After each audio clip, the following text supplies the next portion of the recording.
Freedom Friends, Winnie here.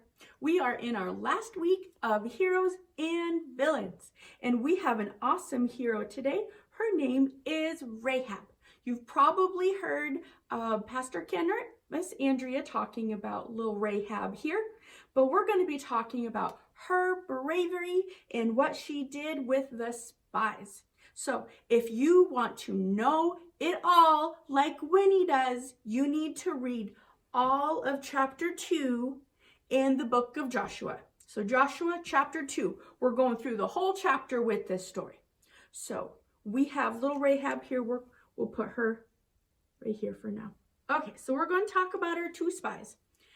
It doesn't really give us a name of the two spies, just that this is the point in history where Moses went to go be with the Lord, and the mantle is now being passed down to Joshua, and he is going to lead the Israelites into the promised land. But remember, God said there's people who are in the promised land and it doesn't belong to them. I gave it to you, so you have to get them out.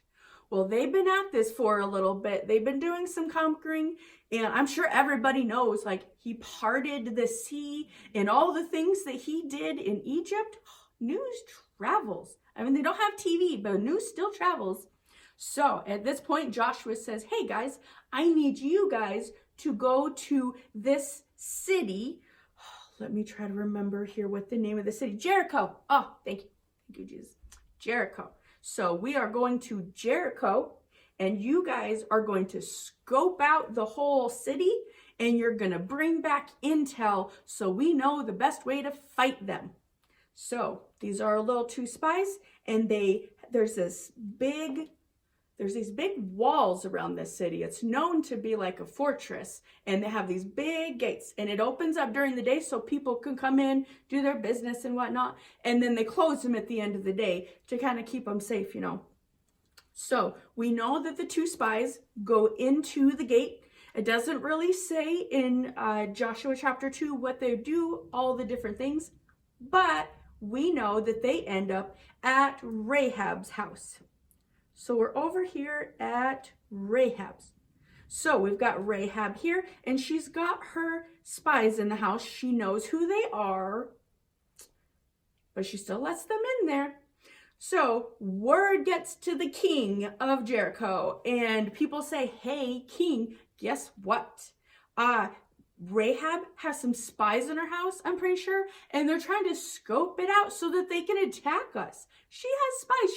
She's harboring the enemy. And so they send somebody to Rahab's house. Let's hide these little spies. We'll talk about that in a minute. Gonna cover them up so you can't see them. We're gonna pretend you can't see them. Okay.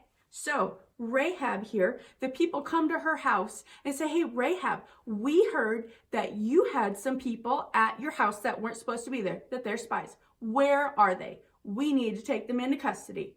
And Rahab, little old sweet Rahab, she says, I'm sorry. They actually left because the gates are closing. So you guys can maybe go out the gates and maybe up on that hill over there. I think they're over there. She didn't lie when she said that they weren't in the house, because remember, they're on top of the house. They're not in the house. But she did lie when she said that they had left.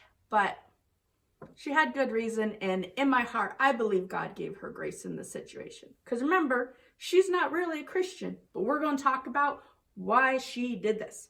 So after that happens, she goes up to the top of her roof, and there's this thing, we're going to call this flax. Well, it is called flax.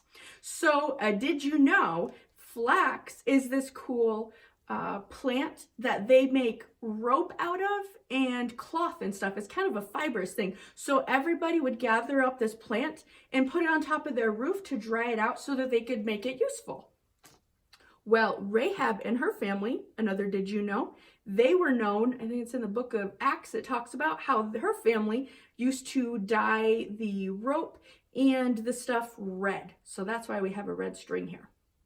So Rahab goes up to them, and they were about to fall asleep, but she wakes them up and she's like, hey guys, so the officials just came. They know you're here. You're probably going to want to leave so you can go be safe. But I want you guys to know, I heard about your God and I know all the wonderful things he's doing for you guys. And guess what? Everybody, even though this is a big fortress and city, everybody's scared. So please, I know you guys are coming here to conquer us. Please remember my family. If I get you guys out of here safely, will you promise to keep me safe, my brothers and sisters, and my mom and dad and all their families safe? And so then the spies, they said, you know what? We will.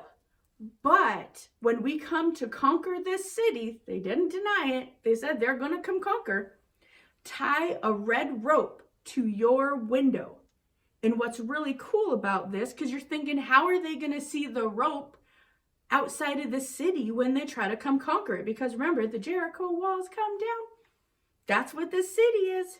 So, but what they're doing is Rahab's little home is built into the wall of the city. So even though she's got this string, they'll be able to see it from the outside because it's hanging down the walls of the city so they can all see it. So she says, I agree. I will tie this rope to my window and you guys can use it to be able to get out safely. So the guys, they climb on the rope. They kind of hide out in a valley and they wait for, I believe it says 3 days for the city officials to go back and finally give up on their search. And then they went back to Joshua and told them all the things like, this is going to be easy for us because we got somebody on the inside and she said they're already scared of us. So we got this in the bag. So Rahab did a wonderful thing. She acted courageously through God's power because she decided that she knew, I may not necessarily know God, but I can see his power and I can see he is the true God and I'm going to put my faith in that. So I want you guys to think about that this week as you're going on.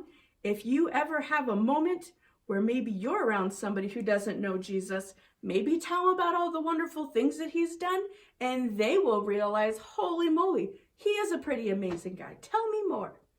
So I hope you guys have a great week. This is Winnie signing out.